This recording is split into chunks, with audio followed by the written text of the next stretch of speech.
नेपालको कानुन अनुसार जुवा वा सट्टाबाजी गर्नु हुँदैन, तर कुनै पनि व्यक्तिले जुवा वा सट्टाबाजी गरेको छ अथवा अरूलाई गर्न लगाएको छ भने उक्त व्यक्तिलाई कतिसम्म सजाय हुन सक्छ त?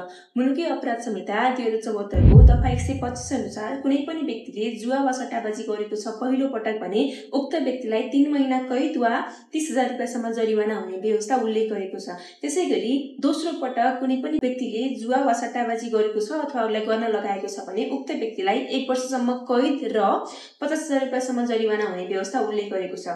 त्यो पटक भन्दा पनि पटकै पछि उसले जुवा खेल्यो भने चाहिँ उसलाई पटकै कायम गरी थप 3 महिना सम्म कैद र 10,000 रुपैयाँसम्म जरिवाना हुने व्यवस्था चाहिँ उल्लेख गरेको छ।